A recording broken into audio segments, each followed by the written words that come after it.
I'll look at the other ones. All right. Welcome again to, what number are we on? Number 5. I don't know. Who gives a shit?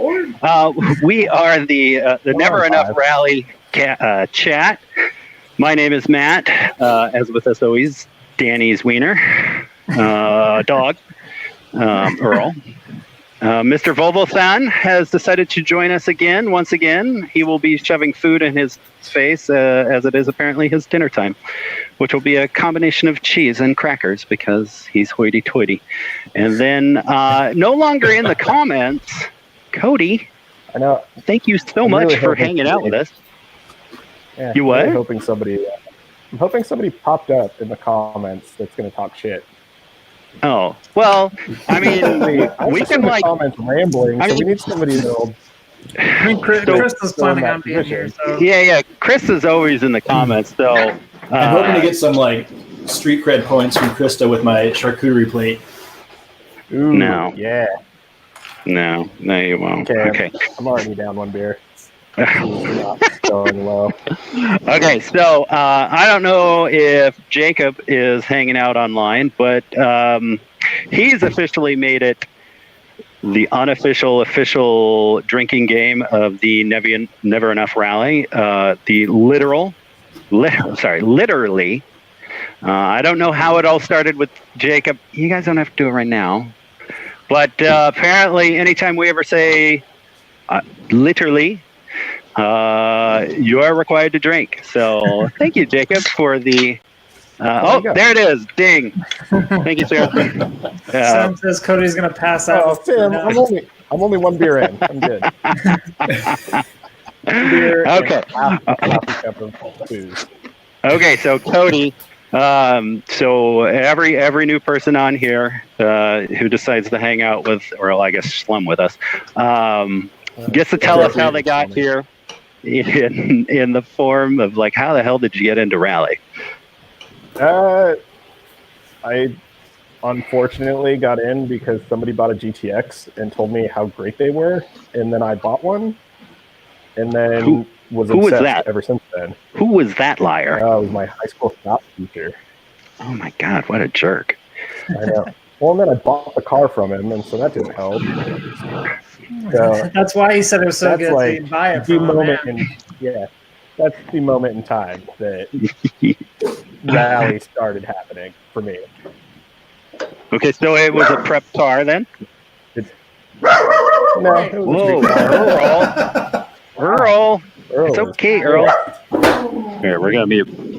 All right, so it was already prepped then, to some level. So the street car, I still own it. That car introduced me to So that introduced me to the Baldinis, whose car I ended up buying 3 years ago now.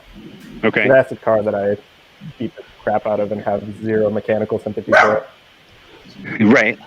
Well, I mean, when you got 16 gerbil horsepower and, you can only do about 14 miles an hour.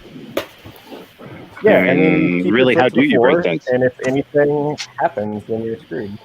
Well, and then you just hold everything on with ratchet straps and all the fun stuff. So, yeah. So how long ago? It's fixed though.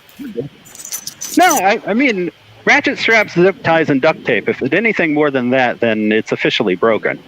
So how long ago was that then? So I left the holes in the skid plate. That was 3 years ago that I bought that car. Oh, the one in me and Bobby put? Yeah. Yeah. So there's still holes in the skid plate, just in case. Like, it just gives an alternative mounting point. Yeah. Okay, so how long ago was that? How long ago was like your first event? The first GTX? No, I mean I don't give a shit about street cars. My first event, I started servicing for the Clarks in 2013. Okay. After being talked into replacing, I guess, I don't know. I guess it was Derek that got sick. And I got a phone call from Robert Gobright to come down and service. And I was already down there planning to service for Culbertson and Arnaud in the blue Volvo. And so that was my first ever stage rally. And then my first rally co-driving was, I think, the following Oregon Trail. Cool. Right on. And Yeah, so, I've been doing it for 6 years. And so then your first driving event Was Olympus this past year in 2019. Oh, just this? Really? Why did I think you were like a lot? I don't know. I thought you did. I don't know. Like I thought you did an event somewhere else out there. I don't know. Whatever. I mean, that's cool. Let's be real. You're doing more events than I am. You know, but now I've done two. Also, that's officially more events than I've done since my return. So, all right. I have no comments. You have no comment. Well, Alex is just always there in spirit. He shows up occasionally, and you know. Hard for cars to ever finish. That's why he doesn't show. What? Dude, the comments are harsh. Holy cow! Yeah, Doug. I can't understand anything that's being said. Okay, well then let's try headset number 3. I am out of headsets after this, so this is what I got. All right, well listen hard then. Good enough. Okay, so what's on the? I mean, so the GTX is together-ish. The cage and the GTX is no longer legal, and so I need to do updates. But after my excursion through the woods last February, I guess, it kind of messed the body up. So the car is 1 inch shorter on the co-driver's side than it is the driver's side. Okay, That's not too bad. no, I mean that's drivable. It drives terrible. It drives terrible. Okay, so it just yanks you off the road, basically. Excursion equals crash. Yeah. Really. Excursion does equal crash. Well, I mean, we like to. It literally does mean crash. Right. It Yeah, does. I mean, let's be honest. I hit 2 trees and 2 stumps, broke 3 of the 4 wheels off. So I went full 100% commitment there. Right at 16 miles an hour. I mean, you know, those poor hamsters were very frustrated.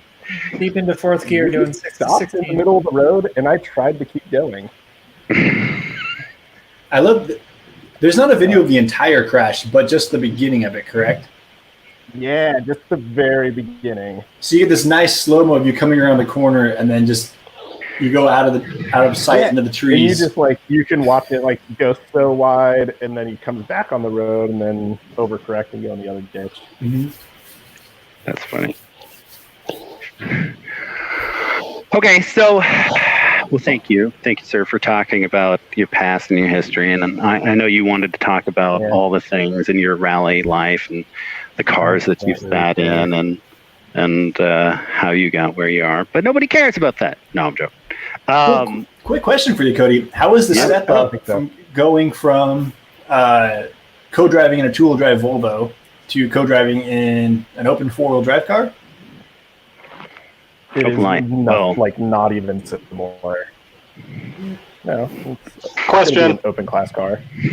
Alex. But, all right. How is the GTX better than the RX-7? How is the GTX better than the RX-7? Well, because it has 4 wheels that drive it, not just 2. But is that better? And it has a turbo. Yours doesn't. Most of them have turbos. Mine doesn't. But yeah. Which was my favorite story ever. Well, what event was that? Olympus? When I took it through the story. Yeah. When so I took Cody's car through tech, and Mike Hurst comes up. He's like, "Oh, okay, I'm going to need to check the turbo on it." I was like, "Okay." And so I popped the hood, and he goes looking for a turbo, and I was like, "Oh yeah, it doesn't have one. Sorry." But no, it was awesome. That was a good story. Because who the hell takes a turbo off of a GTX? I guess Crawford. Yeah, Cody Crawford. Did you did it come that way? am correct that I am just there to bring beer. Did it come that way, sir? The non-turbo? No, Yeah. it came turboed, and I started rebuilding the car in the Rally America days when I couldn't run a turbo. And so I bought a naturally aspirated engine and then was like, these transmissions are terrible, and figured if I took the turbo off, there's less of a chance I'd break it. That is a solid assumption. How'd that work for you? He still managed to crash it. I didn't break the transmission. I've broken pretty much everything else. Yeah. Well, so you're thinning out the broken bits. I mean, that's the important part of any rally car is you got to find the things that don't work. Probably most of the car. Yeah. And yeah. Pretty much. That's why we need pre-runner Volvos. And that is why we need pre-runner Volvos. Yeah. I want to get that segue going. Okay, so let's just spend the rest of the time talking about pre-runner Volvos because let's be real, I fully support this idea. I would like to say I will do it, but unfortunately Danny will shoot me down. But how do we pre-runner a Volvo? Gentlemen, discuss. Are we talking like full-on pre-runner for... No. I mean, we're talking stage rally. Are we talking like... No. Like full-on trophy truck, V8, okay, but... like stupid suspension travel. But you got to give me some numbers here. Well, okay, but... Well, so then at that point, just okay, so it's a whole tube frame chassis and... With a Volvo body, we're done. With a Volvo body, I mean... Yeah. There you go, done and done. But no, I'm talking about like how do we do that under, we'll call it a stock Volvo. Well, so my idea is you build it with really good suspension, and then you send it off the boy jump like Kevin Walsh, and just totally taco the wagon. we tried that in the Volvo. Yeah, that's how I envision Trophy Volvo going. Why would we taco the Volvo? It's the same length. I mean, he tacoed that Subaru, like, the thing was terrible when it was done. Who? Wait, which one? Kevin Wall. Oh. When Kevin, were you talking about his like 0405 body style one? Yeah. The one that he bought from Travis. Yeah, he set it off that Voyager jump and tacoed it. Huh. I didn't know that. That's one of those jumps you don't want to go full send on unless you're like in a really, really good car. It's painful. I told Jeff that he needed to grow a pair and just send it. I hit it with Scott. Yes. What was the name of the stage at Idaho with the super huge jump that they sent the Sentra over at like? It had to be like 15 feet off the ground. Yeah, Cow Creek. The Bill Holmes sent it off of and almost went end over end because he freaking sent it and landed on the nose of the truck and like skidded on the nose of the truck, went off the road and somehow landed back on didn't go over somehow and kept going. Well, I think that was the one that Dick sent my old Legacy over to. Like right after he bought it, it's like, well, let's just go launch the SOB. Yeah, that was the first car I'd ever ridden in. Right. Actually, it was like the day or two before that. That was the first time I'd ever ridden a rally car. The Legacy. That's right. I got to parallel park that car. It was awful. Well, it had a welded center diff in it. We were downtown Boise with. I was driving Dick's STI and Alex was driving his Legacy, and I had never driven his STI before, which the clutch is not exactly friendly. It was like an on-off switch, and I had Dick didn't warn me, so I looked pretty silly in downtown Boise. What? And so, Robert... Yeah, we didn't represent the rally very well. No, that's okay. Robert, so you winced at my welded center diff? Yeah. Yeah, it's cool. It was a lot cheaper than buying anything proper, and quite frankly, it was awesome. So, I'm not super familiar with all-wheel drive, but it seems like, is a welded center diff better than an open center diff? Well, okay, so because you can't use a handbrake. But you have serious understeer if you like issues. Oversteer and understeer, if you like understeer, yes, it's better. No. Oh yeah, it didn't. As I commute to work in my Prius every day, I just enjoy the understeer all the time. And, no, it really wasn't bad. And so the center diff I had was dying. And so what happens is it will start sending power to only the really loose wheels. So on takeoff, I was getting like front wheel bounce, and eventually the ass end would catch up. So I just made it a 4x4. So, there's the Vermont cars all have fully locked center diffs, and so right, but they probably have the option of turning it off, though, right? I think there's maps that allow that. Right. Yeah.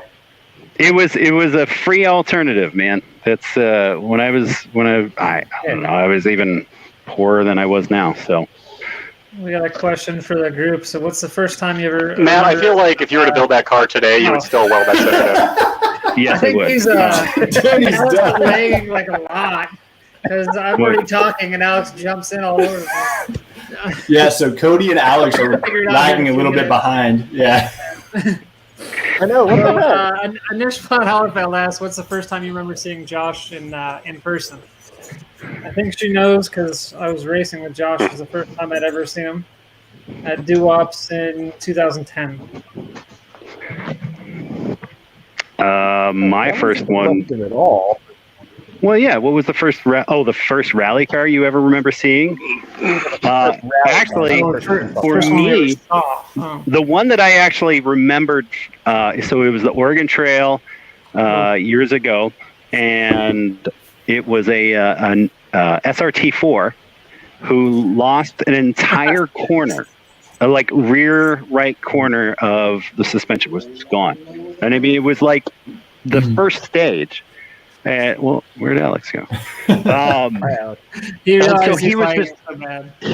was dragging it through the stage. That's the first car I ever remember seeing. I think the first one I ever saw was at the first rally I ever attended in 2007, but I couldn't tell you what it was. Just a few that were there. The one I remember for sure was the SRT4. I don't remember who was driving it though. What's up with you guys in SRT4s? Well, we had this debate of not too long ago about if we were to build a non-Honda front-wheel drive car. The Neon and the Focus won. Yeah. I mean, Neons are so light. That's like their one great thing. And an SRT4 Neon is terrifyingly fast. Yeah. Yes. They're scary fast. Right. Chris Greenhouse and I hit 115 on the test stage of Person Age. 2018, and that's why Neons are that was on street studs on the ice and snow. So that's pretty solid. It was pretty wicked. We hit a jump that we didn't realize was a jump until we were in the air at one point because we were moving a little bit quicker than we thought we were going to. Oh yeah. So my first rally car I remember seeing is actually Garth Ankeny in his Saab 96. Oh yeah, Oregon Trail. That would have been like 2008, 2010, somewhere in there. Probably 2008. I don't know. So my first rally car I ever saw was the Mercure that Dave ended up buying from Medcroft, just driving it around because I live a couple blocks from Medcroft now, but he would always try to chase me down the GTX, and I would always try to chase him down in the Mercure, and like years later, finally at Olympus, we meet up and realize that we both live so close. So that was fun. That's awesome. I love Sean's compound of cars. Seriously. Anyone remember Patches? Mm-hmm. Yes. Yeah. Patches around all the time. Yeah. Doesn't he still have it, or did he sell that? Last I saw it, he rented it to Charles Buren. It went to who? I said last I saw it is when Charles Buren rented it. Was that Patches? Driving, actually. Yeah. Oh. You're talking about Adam Crane's car, right? Yeah. That was the. Wait. Wasn't Adam's car the purple Panda? No, that was his car. It was who? I forget whose car that was. Dustin Embry's. Okay. Oh, okay.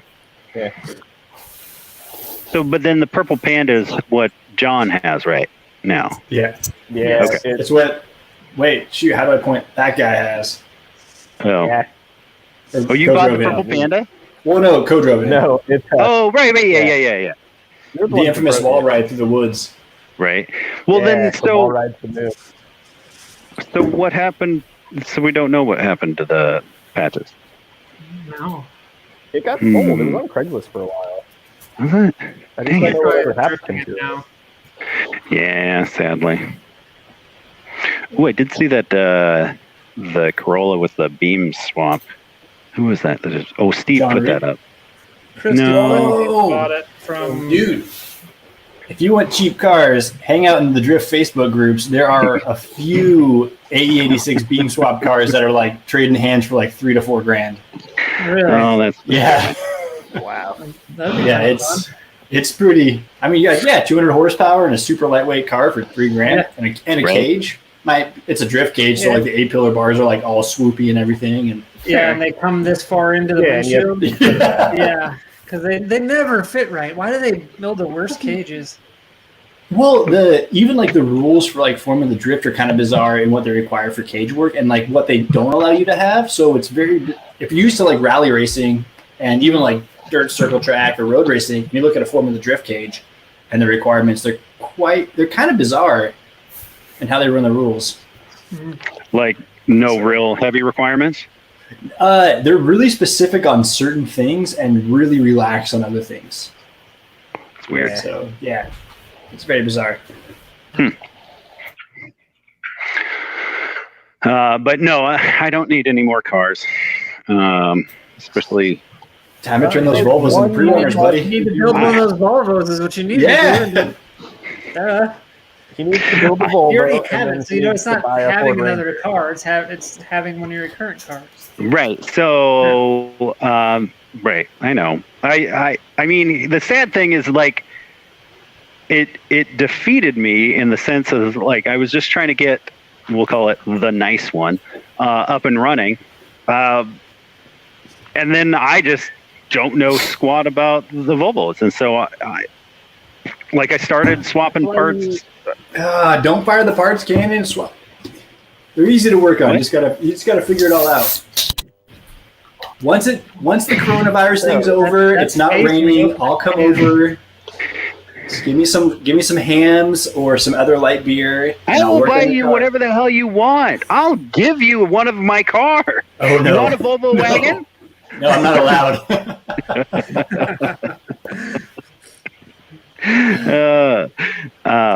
My shopmate's already giving me a hard time about my spare wagon parts car storage. Who is? My shopmate. Oh, yeah. Well, I mean, if you ever need to like ditch one in the corner, I've got room. So. Oh, good to know. Yeah, as long as it's on the other side of the garage and the wife can't see it. It's fine. Hopefully she's not in the chat right now. I haven't seen her this time. I've not seen her recently on there, so she's probably dealing with a 3-year-old flipping out. Yeah, we're good. Or a 15-year-old flipping out. No, we've just shoved him in front of video games. Oh, perfect. I mean, it's not, but I mean, like, I don't know what to do other than that, and it sounds like the school districts are at least doing some like online learning stuff starting next week. So that's cool. But I have a sinking feeling that they're just going to cancel the rest of the school year. So yeah, it wouldn't surprise me at all. Well, I think there's a couple states that already did it. But yeah. Well, like for me, I'm not even allowed to leave the state of Idaho or go further than 5 hours from my house right now until May 11th. Yeah. Dang. Oh yeah, Cody, I can't leave to get my car. Or a military thing? It's work, yeah. Because I can leave. Yeah. No, it's work. All right, new question in the comments. Best John Van Landingham story. Go, Matt. Oh, hold on. You guys stay. That's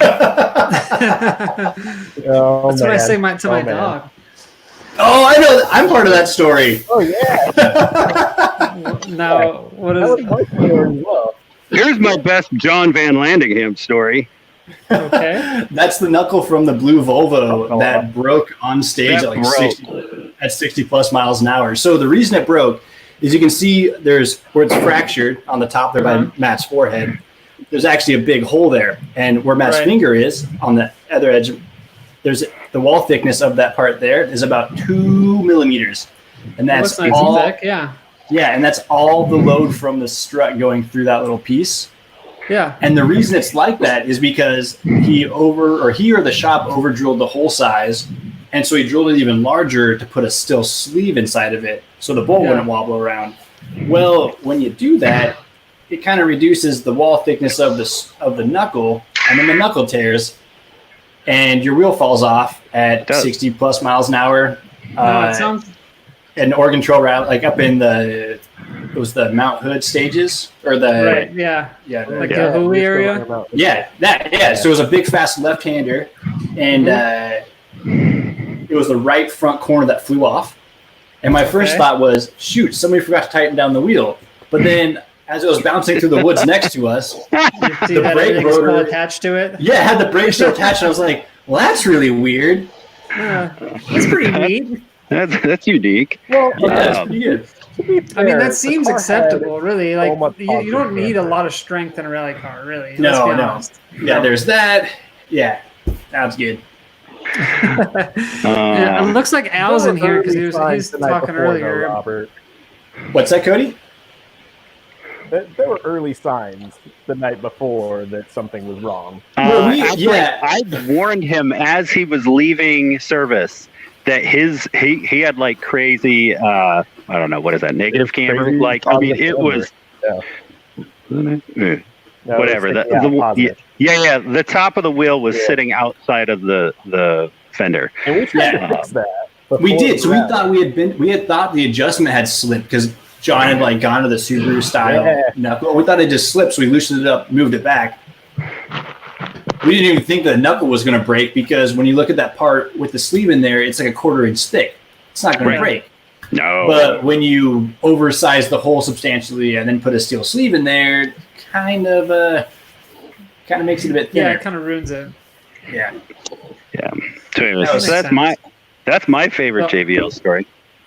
I think Al Kuhn is in here talking about how JVL tried to put a Hans over the top of his head. What?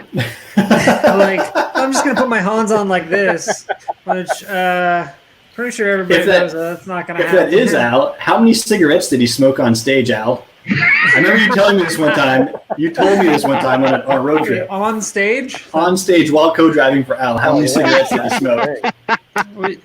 I mean, why would you put your cigarette out for a rally stage? That doesn't make sense. That'd be silly. I may have missed. Maybe it was just sitting in the controls. I'm not sure, but I remember there was lots of cigarette smoking going on there. That makes sense. Anyone else got any other than dead cell phone batteries? Cody, do you have one? I know. So I joined. Oh, go ahead. Sorry. Sorry. You're lagging. So I blame you. It's your fault. Oh man. So Cody, go. To add on to the front fell off. Working on all the other cars, I guess the Celica, trying to get it ready for Olympus that year. John just randomly appears at Robert Jobride's house with the knuckle ready to go for the blue Volvo, like freaked out that we're gonna like just trash him online or something. And he's like, I've never seen John so nice and leave so quickly. It's like everyone's like, oh yeah, you got to bring him cigarettes and oh, he's gonna talk forever. No, literally like showed up. We were busy, and he dropped off parts and just left. And it was like, wow, that is not the John Van Landingham story that everybody else tells. No. Yeah. So my favorite JVL story, I've got a couple, but The flywheel. Well, that's like probably like my second favorite one, only because my wife was involved in that one at meeting John as well, and had like this serious like I want to go, this is concerning look on her face every time, like since he started talking there basically. But my favorite one is also at Go Bright's house, working on the Celica, getting it ready for one of the rallies, and they had ran like stock struts on it at that point, and he had already been paid for a set of early, and so he had been paid for it to make a set of like a 40 millimeter struts for the Celica, and this is the day before the rally, like the day before we leave the rally, and he shows up and drops off a bunch of parts, but none of them were welded together. Oh. So we had to like weld everything together to to make all the parts were there, just not physically attached. So we had to weld our own struts up the day before the rally, and he had like 6 months notice on that, something like that. It was great time. Well, I mean, you can't rush that stuff, guys. No. I mean, just because you got it done overnight. No, I mean, he needs at least a solid year. I can't talk. I've had Danny's car since February, and I haven't to be fair, there was February kind of like there was a thing that happened shortly after all of that. So just his primary mode of transportation completely breaking on him. Oh well, there was that too. Well, wait, what were you referring to? This whole like. No, that was before. That was no. He had it long before that. It was the major thing was a couple days after that your transmission blew up. It was like the next Friday the transmission blew up. It's because you were towing my car. That's why. No, that heavy duty Integra. Yeah, it's pretty. It's like not heavy at all. It's because Cody's modifying a grandpa mobile.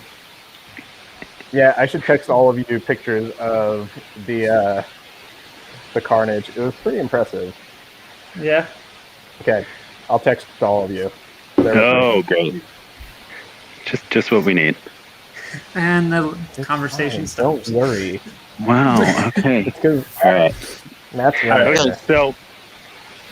Okay. So Oregon Trail officially is done. Postponed. Well, we'll say it's postponed, but right. I mean, like, so in the same sense that Olympus is postponed, right? But this one makes a lot of sense, though, and they said it because like you think of like the governments and stuff like that are not working, or working from home, whatever they are. So trying to get permits for all this stuff while all those people are not at home, like, that's kind of tough. And you don't want to be like, what was that one rally in, I don't know, south of me, where it just didn't happen because they forgot to get permits. Right. Oh, was it Nevada? Yeah. Right. No, but it was like it was Rally Utah or Tri-State Wyoming. Rally, one of the two. Oh wow! Yeah, that's beautiful there, Cody. That is nuts. Krista said you can't rush short. That's just all of the stuff that came out of the transmission. Like, that's not even all of it. Ugh. That's beautiful. Are you? Yeah. So that was chunks of everything that came out of the transmission. So it's all chunks of bearing and a synchro, and I think part of the bearing race. It was pretty good. Jason, I want to thank you for posting screenshots for me eating food onto my Facebook. And and go into Facebook. Jason. So I will say the way I learned how to do service is actually from Mr. Gron there. He was doing service for Derek Nelson up at PFR. Yeah. And he had like a full like white tablecloth set up and like beautiful charcuterie out there and fruit. And I was like, you know what? I think we can do that. And a couple years later at PFR, Cody and I actually did a beautiful. Oh, there we go. This is good. That's my pooping face. That's a good look, yeah. That's awesome. If you look closely at his glasses, you can see what he's actually looking at. Don't look too closely. I made Yeah. I made that comment last year. Okay. I'm going to send you some pictures that you should put up. Okay. Well, I mean, make sure they're somewhat clean. Well, it's Clean-ish. dark, so they're probably not. Well, which one? Well, hold on. There's a series. I mean, which Dave Clark? Three. Oh. Well, does it matter? No, it doesn't. But anyway, so Oregon Trail's postponed, and it makes sense. You're correct. It still doesn't make me, happy or anything. Now I'm worried about Idaho because because Idaho is like a month. July, I think it's 4 weeks after. Oregon, yeah. Yeah, after Oregon was supposed to be. And I haven't bought harnesses yet because I'm waiting to find out if that's going to happen or not. it's pretty fair. Yeah. Because if I don't run Idaho, I'm probably not going to drive this year. Unfortunately. Yeah, I'm excited that Idaho is going back to the old school roads. So we've got Harris Creek up, and I believe Harris Creek down as well. Yeah. And I am so excited. And Grimes and Alder. Yep. Yeah, and Grimes and Alder are not as good as Harris, but they're still amazing. All right. This is in service? Yeah, that's ginger ale. Nothing. Yeah. But we went to the Walmart near there, and we did a super classy charcuterie tray. We actually bought a wood plank and did some sliced cheeses. There we go. Yeah. Done on the service truck bench seat. That's like Ken Block's wife when they go snowmobiling. She'll bring stuff like that. Man. Block. Yeah. That's awesome. It's not just Ken Block's wife that does that. My wife also does that. Oh, really? Well. Oh yeah. Dude, I live a life of fanciness right now. I've got charcuterie. I had some wine. Now I'm drinking hard seltzer. Wow. I had a brat today. Was it jalapeno cheese filled? It was. It's macaroni and cheese. No, I can't have macaroni and cheese. They don't have any butter at the grocery store. Is that a sliced hot dog? Was it a sliced hot dog? No. I think it's supposed to be sausage, but I don't know. It's Canada. Their sausage is weird. What is that? That is true.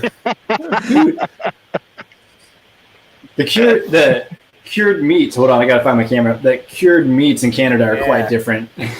Okay, how so? It's a hot dog. It's basically a giant hot dog. It looks like a hot dog. Okay. Yeah. Well, I mean, it looks like a giant hot dog. It tastes better than a giant hot dog, though. Although I would take a giant hot dog. I would eat one like that. I think it's Krista got mad. Not like that.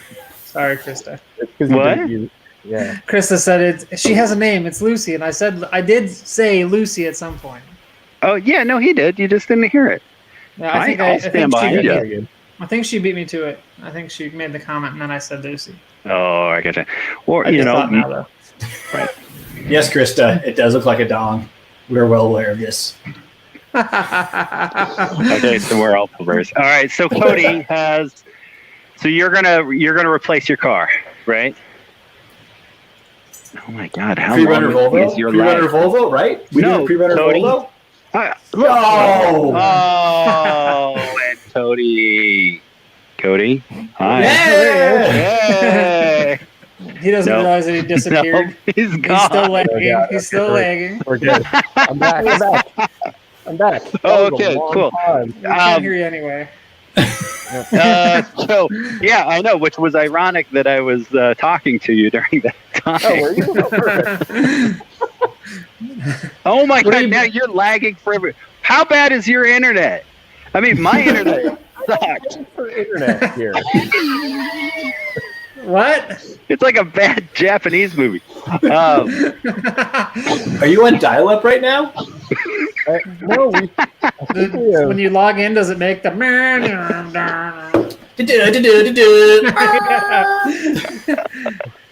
reminds me of my childhood. What, being picked on? Well, Okay. Oh, so good. Okay. Back on track to talking about rally stuff. Yeah, rally stuff. We've talked about hot dogs and. Hey, Cody, what car are you gonna build next? Yeah, Cody. Cars. You actually want to know what car I'm building next? Yeah. No, it's going to be another GTX, isn't it? It's going to be another GTX. I mean, let's be real. Are we gonna do any different thing for like power, engine and transmission, or LS? Yes, LS swap that. If it fit, that would be rad. But I would blow it up. It fits in the Chevy Sonic. It'll fit in the GTX. I'm sure it fits easily in a Sonic too. No big deal. Just like bolts right in. Better. No that better. firewall is totally stock, guys. Totally stock firewall. Yeah. Do you don't need any like upgrades or 1JZ reinforcements? Ooh, 1JZ is too long. What? It just won't fit. Cody, you ever complained about length? Okay. Let's get this out there. I have never run into that problem. So I don't know what to No, don't puke, Matt. It's gonna get stuck in your beard. I'm good. It'll be another GTX. It'll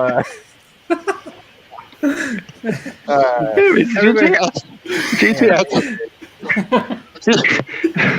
Beam swap with Evo drivetrain. All right, I would support. I'd support that. Pretty much. Why use build a Volvo? You know Volvos. Just build a Volvo. There you go. Don't they make some like 5-cylinder front wheel drive somethings? No, don't use that. That's a terrible idea. That's a terrible idea. 5-liter have the transmission under it or something weird? Or is that a Saab? What's that? No, the Saab. Yeah, the motors are facing backwards. Yeah, Right. Weird. Or you could do like Subaru or Audi. Put a Honda motor in it and call it good. Dude, K-Series quite swap frankly- the world. Yeah. No, seriously, K-swap that son of a bitch and just be done. Yeah. It'd be like Yeah, 200 I could horsepower probably- stock. Yeah, Yeah. and then bounce it off the rev limiter all day long and replace it for $400. Well, shoot, it's like all the It's not quarter that midget cars are running K-Series motors now, and they're only making over 500 crank horsepower out of a 4-cylinder, naturally yeah. aspirated. Yeah. Yeah. Weak. It's like they didn't even try, guys. Yeah, come on. So before the second GTX gets built, I want to dyno the first GTX to see how little power it actually makes. 66. Yeah, it's going to be double digits. Oh, You yeah, think it will no. be double digits? You think, or maybe possibly single? So factory, it makes 107 at the crank. I'm sorry, how many? Okay. 107 at the crank. Yeah, so we're that was, talking all-wheel drive, drivetrain loss at and the 30-some-odd-year-old engine. yeah.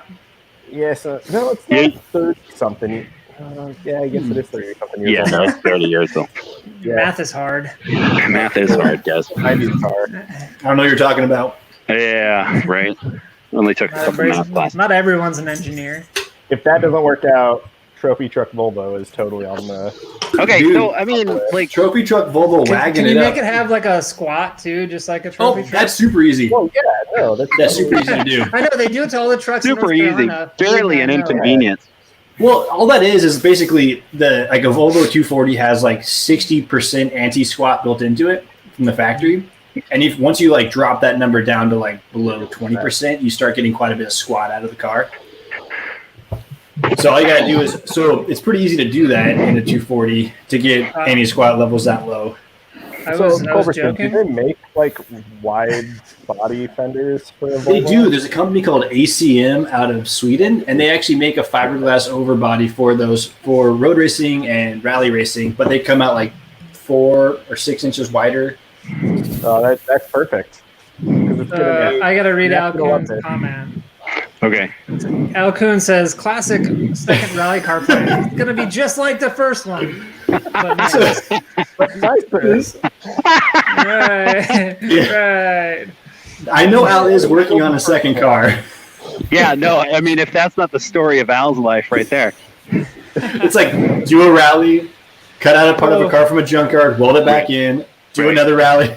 To be fair, Al's car is the only Volvo I've ever rallied in, and it was great until it wasn't fuel pump issue. It was fine, pump issue. Yeah, no big deal. Just so, ignore that tree. So but it was fun. Northwest. What's that? Co-driving for Al in the Northwest is a rite of passage. This was in Nevada. Well, I mean, the Northwest Valley guys is what I meant. Neither of us had planned to do it. Oh, that's even better. Yeah, I was gonna go down and maybe volunteer or hang out, and somebody was like, and then I was kind of thinking about going. I think Al got talked into it, and I was like, well, I was gonna go anyway. So we met him down there. Excellent. Yeah, you're good. My favorite thing with Al is he shows up with a freshly painted rally car, and I'm thinking, oh man, he built a new rally car, and he's like, no, it's the old car. It's just got a fresh paint job. No, and I mean, at this point, it's been reskinned. I mean, it's got 4 or 5 layers, right? There's I whole back end is not that bad. Yeah, the whole back end's new. But I think from the B pillar forwards is pretty original. Well, because didn't he hit the same spot twice? Oh, at Olympus. Well, I mean, he caved it in, and then fixed it, and then came back, and then caved. I swear, it was the exact same spot on the car, behind the passenger side, right behind the cage. Yeah, and I think he got the driver's side at one point on Wildcat. Okay. I may be wrong on this one. Al can correct me in the comments if he wants to. But if anyone's wondering, I have underestimated my alcohol amount severely.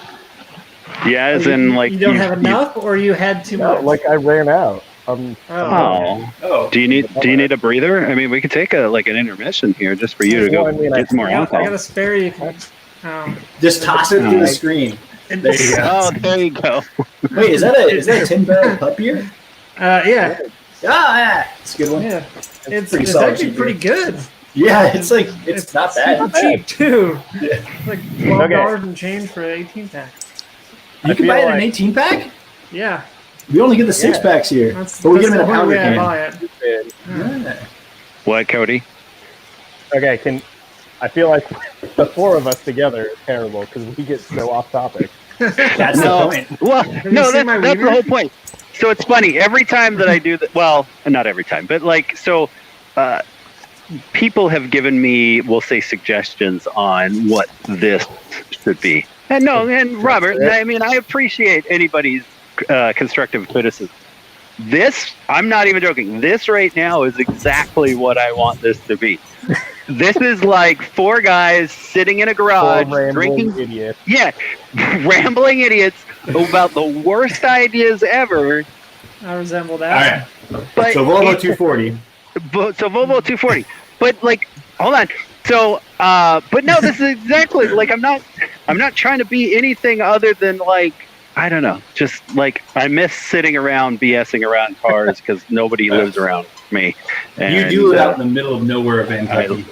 I do. I live in Idaho. There's been a solution for my lack of beer. The recommendation is that I text my landlord to bring me beer. Oh, well, there you go. I mean, whatever you need to do. That's a valid point. I mean, if your beer was in close proximity, I would say gladly go get it.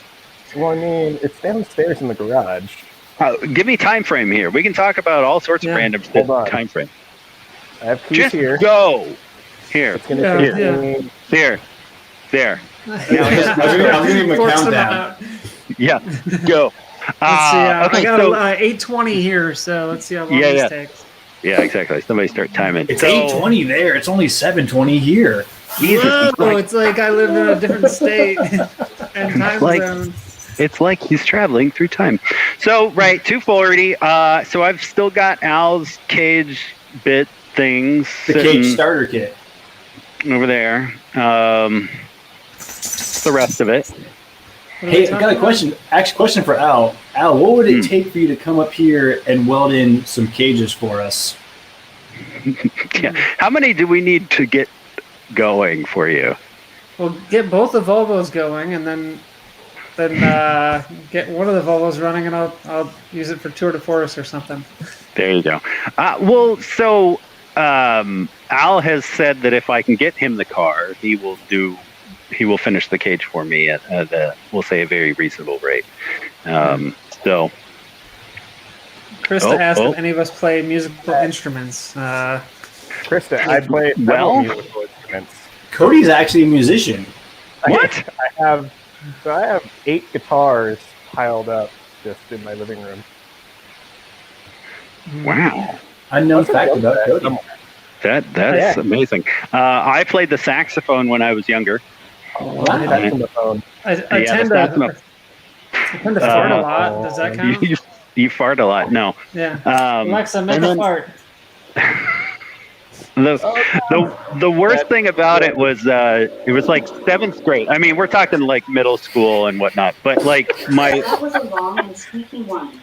For a quick Alexa, stop. That was good. Okie dokie.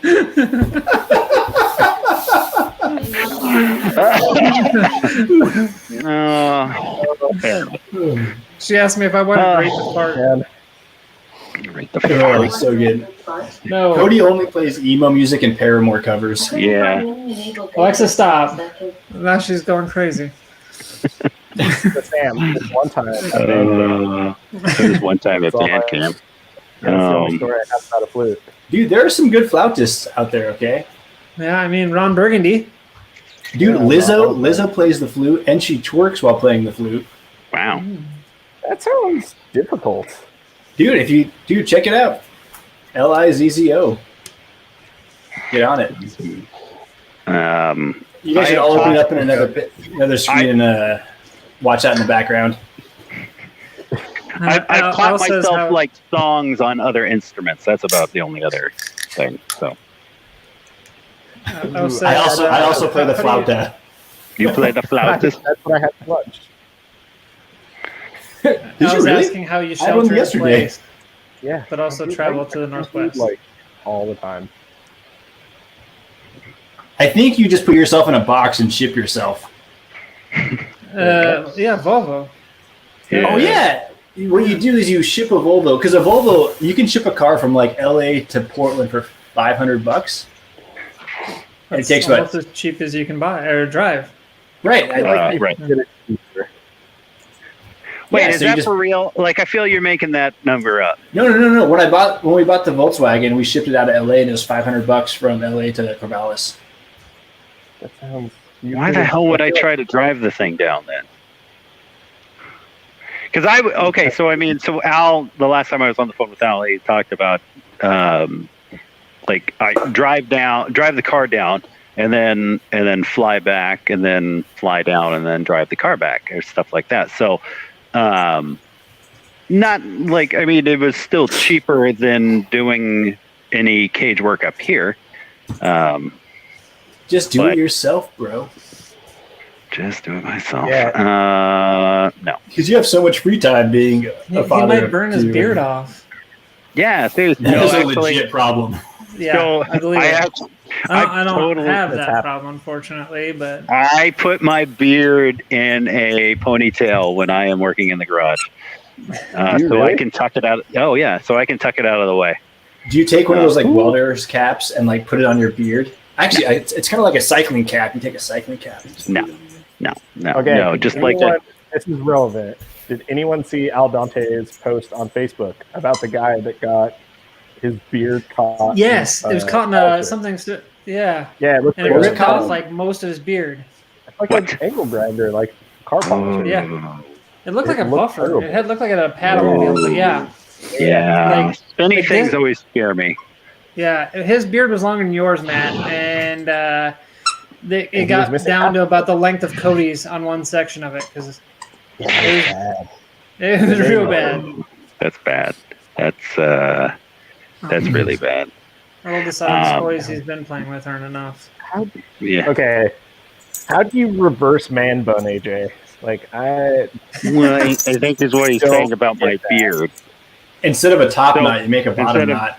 Yes. I assumed you like somehow just like. But not the real bottom knot, just the mid bottom knot. No, I mean like seriously, like so I put it in a ponytail, and then kind of like fold it onto itself, and that's how I work in the garage. So that's pretty safe.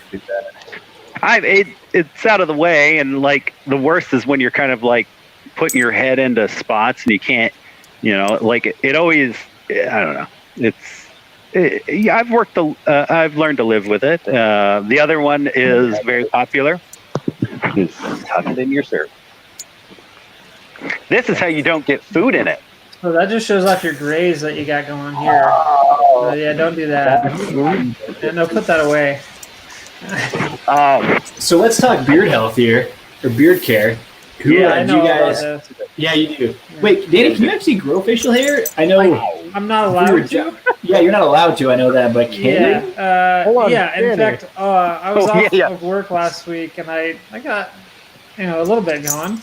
I've only seen you with like a clean-shaven face, so I have no idea. The longest I think since I've joined the military, the longest time I've had off is like 2 weeks in a row, and it grew pretty good. It was when I had my shoulder surgery. And I actually had a pretty decent one, but it wasn't long by any stretch, but it comes in pretty good. So, Danny, can you tell us about how you make it through Movember? You can have I take a razor and I shave it right off. Yeah, but we have Mustache March in the Air Force, and we'll grow mustaches sometimes. I vaguely remember something about Just for Men having to be applied. Oh, so this is that's Mustache March. Yeah, it's not November. Okay. Mustache March. It's an ode to a colonel that was stop loss. Basically, he didn't want to stay in the Air Force, and they made him stay in. This is back in like World War II, and he grew his mustache like way out of regulations and went crazy with it. So since then, people have been doing Mustache March. Well, mine comes in about half blonde. So from like on camera right now, you would see like maybe a shadow, but if I put a little Just for Men in it, it turns into a healthy mustache.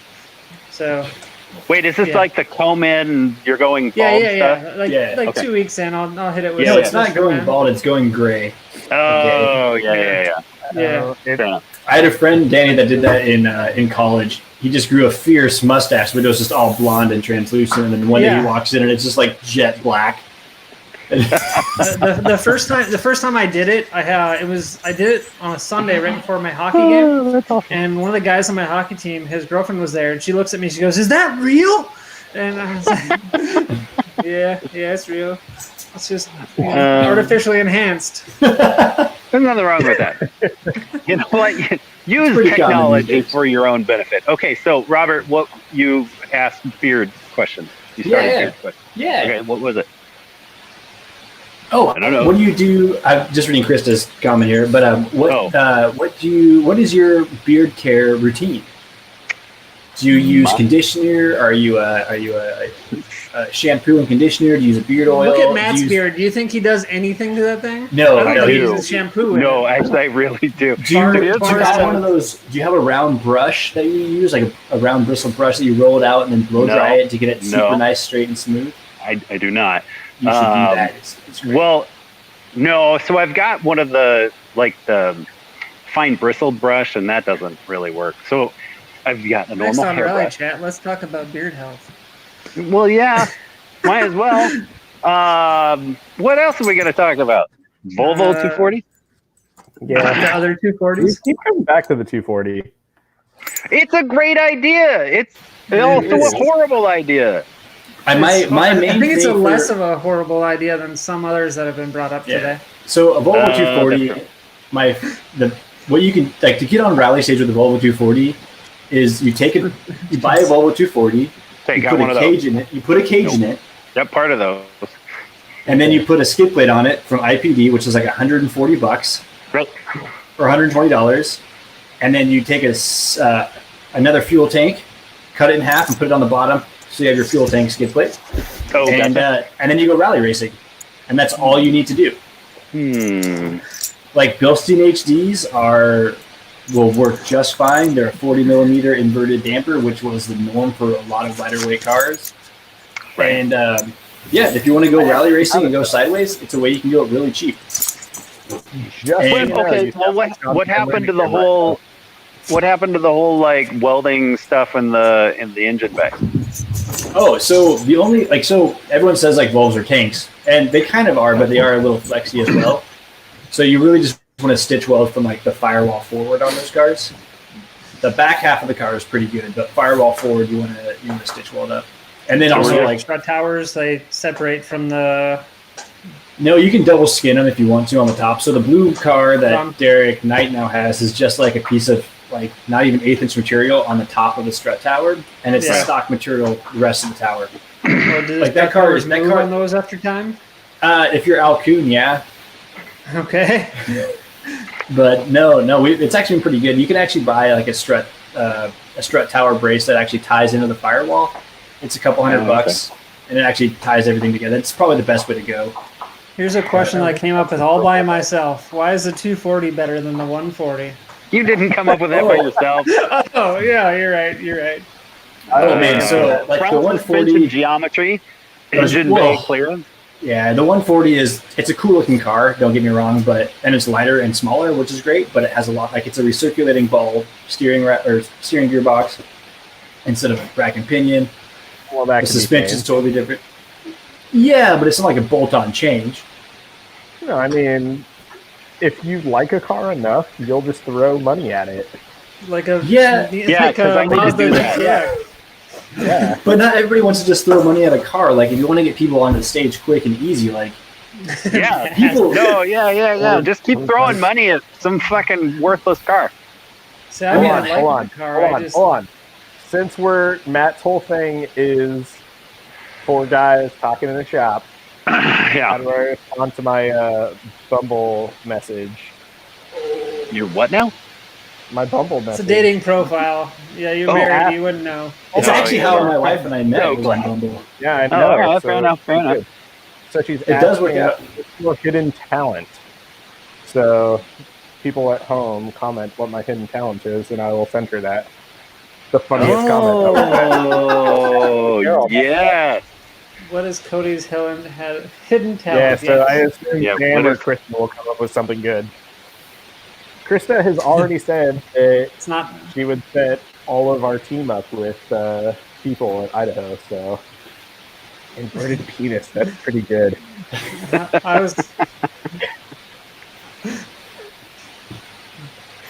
I mean, I heard you're pretty good at hide and seek, so. He's a pretty petite human. You can get into small spaces. Okay, that's where I was going with that. Yeah. I asked fits in Danny's rally car seats, and so everyone that calls me a fat ass, I fit in Danny's slim rally car seat. So oh my god, they're not large, are they? I'm fairly sure my left leg could maybe fit in that. Yeah. I fit really well in my seats, and I don't fit in. Like most of the seats are way too big for me. Do you know what the width is on them? So the seat, my driver's seat is one that actually Dave Clark bought for himself, and did mount a hood in one year when he rented Barrett Dash's what was that, Mazda 3. Mm-hmm. And I told him, I was like, Dave, how are you going to fit in that seat? And I was like, I co-drove a rally in that seat. I was like, it's perfect for me, but Dave's, a lot bigger than I am. Wait, which Dave Clark? The younger. Okay. The one that rallies? Number 2. Anyway, so I happened to have an OMP headwing seat at my house that I bought for myself. I was like, if that one doesn't fit you, let me know, and I'll trade you, and I'll give you some money on top because his Sparco was more expensive than my OMP. My OMP was, I think the RSPTs are like $700. Nice headwing seat still. Yeah. And about halfway through the rally, he comes up to me, he's like, we're gonna need to talk about that. I'm in pain. So that's how I ended up with that. but it's perfect. It's perfect for me. Like it fits me absolutely great. And most people don't fit in it. What is your waist size, if you don't mind me asking? I wear a 30 jean. Oh yeah, me too. So there you go. I think I had that waist when I was. Do you shop in the children's section? No, I had that waist maybe in middle school. Yeah, I had that waist in middle school too, but they were hang off my, had to wear a belt. Fun fact: I wear the same jeans from middle school that I wear now. Wow! I wish I could do that. Yeah. Man, that would be awesome. My beard has gotten bigger, and the beard. Well, sure. When I co-drove for Dave at Tour de Forest, he had a super narrow seat in there, and I'm a very big human. I'm just like a human on like multiplication factors, but I'm like and like sitting in that thing, I seriously still, I'm sure, have hip issues because of that seat. Yeah. What seat was it? I don't know. It's probably the seat you're talking about. I don't know. It probably is that. It wouldn't be. Yeah. Dude, I had to like every time we get to like a control zone, I would like pop the door open and just like lean out the side of the car and like let my legs expand. It was so incredibly painful. So those are really comfortable for me. But hey, we also had a question of have I ever been a driver and a co-driver? So clearly driver. I co-drove for Cody Crane the first day at Oregon Trail. 2011. Did you poop yourself? I almost did. I will go find the video. I heard that's a thing. You didn't end up like your co-driver at Oregon Trail that one year. We won't talk about that. Wait, Matt, were you the one that? Who was the one that like didn't want to get back into the car with Cody after? So that was the event. Like Cody was going to only run the first day. He put his car together, and he was only going to run the first day.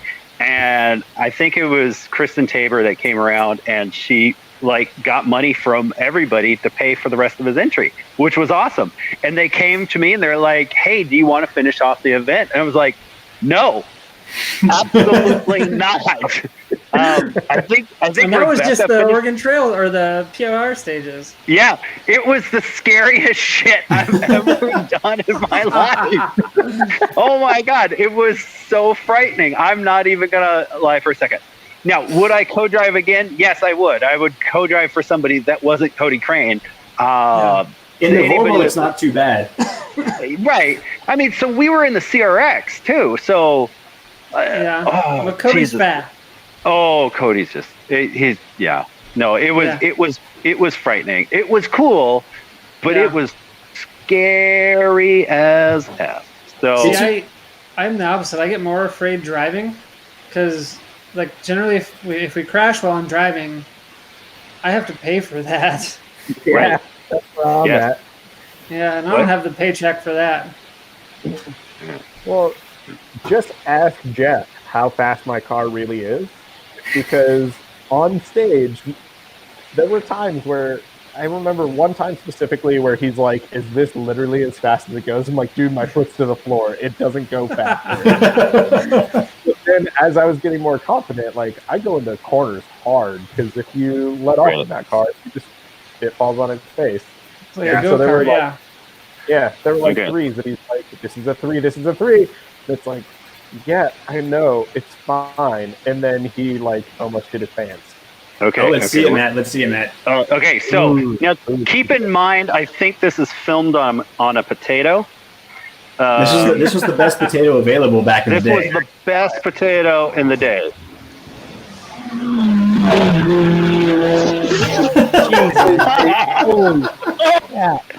Here, let's do that again. I have questions. Yeah. The main one is, how did you not go through the grass? And Danny's gone. No. Oh, whatever. He's gone. Danny's stopped traveling. But no, I don't even know. I don't even know how he pulled that crap around. Like right after that, he flung it around the other corner, and we were all fine. And the finish was right around the corner there. I think I was screaming like a small child at that point. So I've also done co-driving for Cody Crane and in the Volvo, not the CRX. So a bit bigger car, so you feel a bit safer because you're not like rubbing shoulders with the person in the car. Yeah, no, and you're not your butt's not like scraping on the ground the entire time. But so yeah, he bought John Lane's old car, and it was the first event. It was a test day. It went out there. He was like quick, like rightly quick. The first day out, and we just thought he got going faster and faster and faster and faster and faster every single time we went. But that wasn't the scariest person I rode with that day. The scariest person I rode with that day is someone who I absolutely, I consider them family and I love them, and I say this in the nicest way possible, but Larry Clark was the most terrifying person I've ever ridden with in my entire life. Yeah. Okay. There's numerous times you're going into a corner pointing the wrong direction, and then all of a sudden the front end's in the ditch on the inside of the corner all of a sudden. Okay. And he's driving with one hand only. Yeah. Did he have his belts on? I wasn't actually sure of that. So the first time I drove with Dave Clark, Larry's son, Dave kept waving at people as we're going down. Like, Dave, put your hand back on the wheel. So let's run in the family, yeah. They're a great bunch. I love them, yeah. They're so great. And Billy were driving together. Somebody said literally. That was in the comments. So there were 2 corners that Dave had marked. It was either PFR or Rocky, where it was glory corner into other glory corner. And it was through the spectator point, and Dave was supposed to just showboat the whole time. Yeah.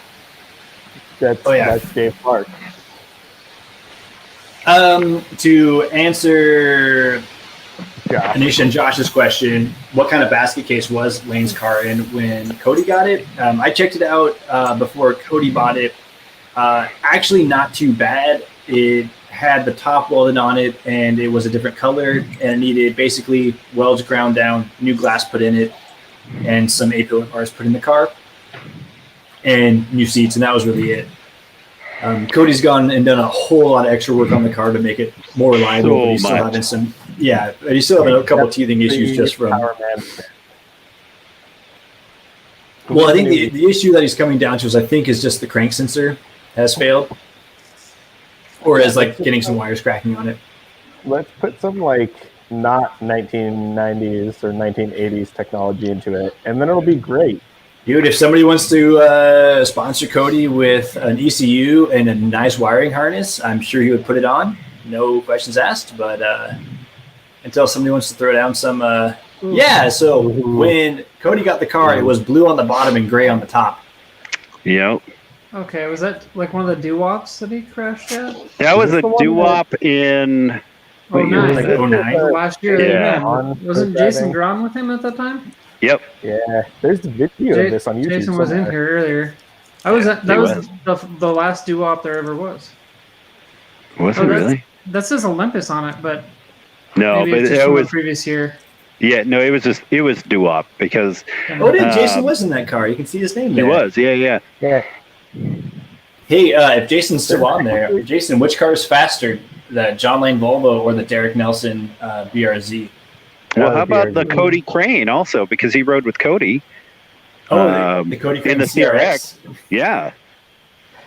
So, before we continue, I don't want to overlook Krista's comment of Sam loving Volvo wiring harnesses because he does not.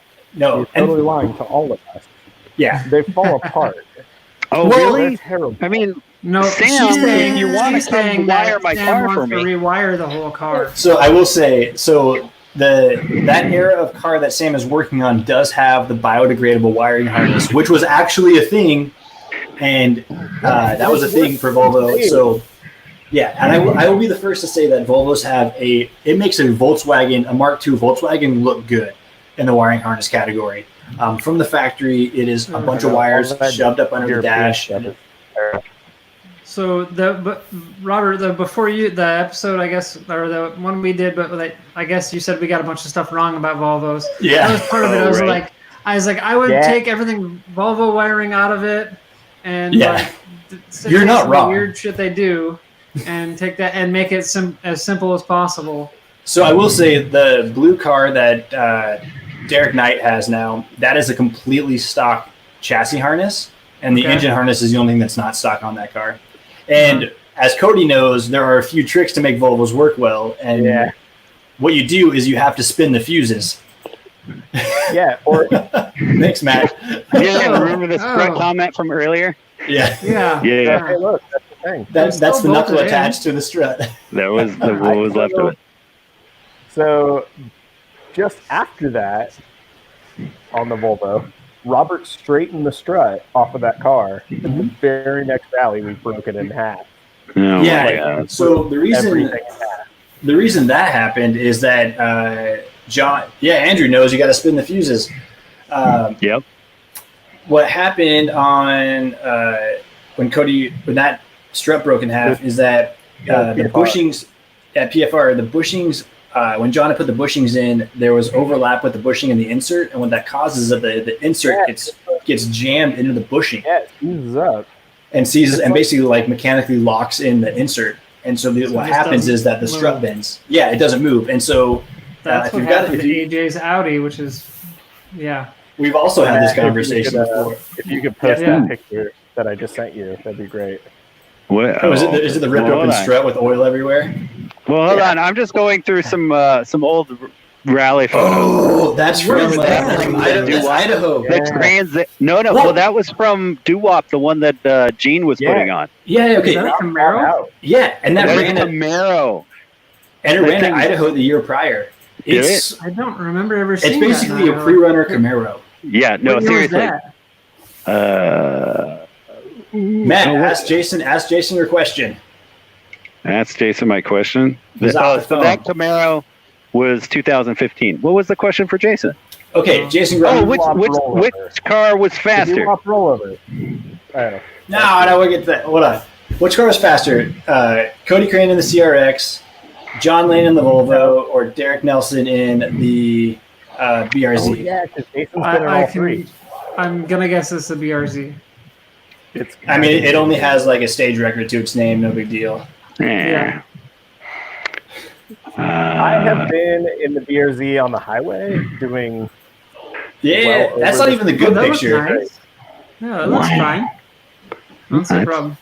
Just weld that back up and call it good. Okay, that's what we did. What you don't see is the only like less than an inch of that is still attached. Oh yeah, I was able to take the strut and rip it off by hand. Yeah, it was. We had it up in the air. It was super sketchy. Cool. I think we found the next guest for the show, Matt. To answer Robert's question, we have to get Jason on the show to know. All right. And Jason will teach you the proper etiquette for doing service, as much as like getting food and charcuterie for your team, washing their car in between. And don't forget about picking flowers for their service. Oh yeah, for the service meal in a vase. Oh, yep. Well, yeah, you wouldn't do it without the vase. Yeah, of course. The balls. Well, you got to set the table up in the trailer. It's got to be nice. Yeah. Jason, are you for hire to do service? Leather chairs in the trailer too, right? Yeah. Naturally. Okay. Proper champagne, not the grocery store champagne for after the race. We're not doing cooks. I like some good champagne. Totally breaking my internet again. We're breaking your internet. Why does Seattle have terrible internet? What? I didn't realize that my internet was this bad. Yeah, seriously, I thought my internet's crap. We have like the whole Verizon Fios thing. It's terrible. No, well, that's why. No, I actually stream mine from my phone and then use my laptop as like, I don't know, a soundboard kind of thing or a video board. Yeah. So my cell phone actually, gets decent reception, whereas my home internet is pure garbage. What I actually pay is I am on fiber. Well, we actually cut through the fiber when we moved in. You're not breathing super deeply. Who is breathing so hard?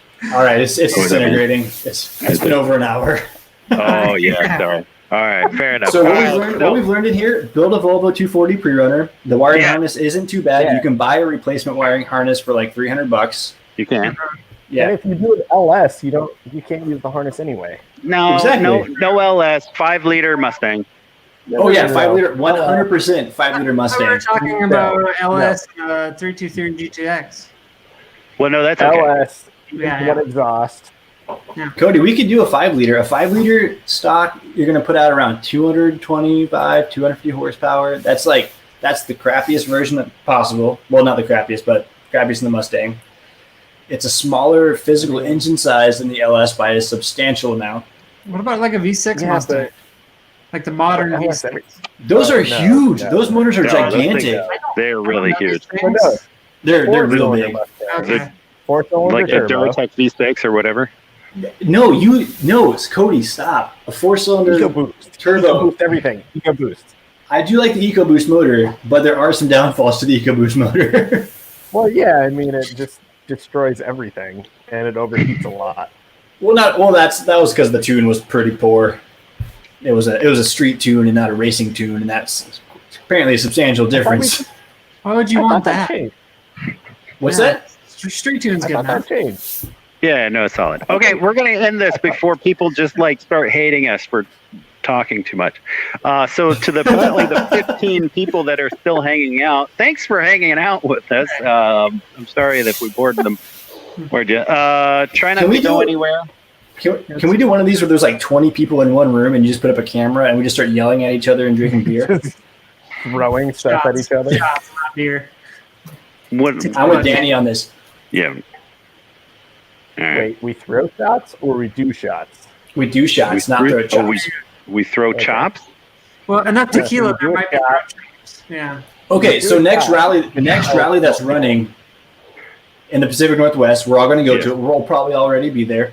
Yeah. And we're going to do a live stream version of this at the next rally. And there's going to be shots. Yes. Okay. Or beers, whatever you prefer, or wine, or champagne. Whatever. Nothing whatsoever. You can just hang out. LaCroix. No, we're not. It doesn't have to be drunk, but everyone's going to get super rowdy. Yeah. I'm fine with that. Yeah, we're all going to be drunk. Some gangster rap. Oh, dude, I listened to nonstop Wu-Tang today at the shop. That's not what I expected you to say today. And before that, it was MERS, but yeah. You to say today. Okay, we're done. I do want to say that this is the most people we've had in one of these rally chats. So no, seriously. Well, and that's what I was trying to say. Like the chat section is super fun with all these live things. So it's great. And I mean the goal of all of this is I'm trying to make something I would watch, because I would love it if other people would do these. Oh, man, we're all trapped inside. Yes, and we would all sit there and shit talk and do it all. Yeah. But anyways, so Mr. Volvo-san, Cody, Danny, thank you all for coming and hanging out and chatting about things. I think we accomplished nothing, which is the goal. Yeah, Many that, Jason. Yeah, many topics. All right, until the next rally chat, which will probably be here soon because I'm really bored at home. So, all right. Yeah, everyone, take care, hanging out. Bye. All right, later.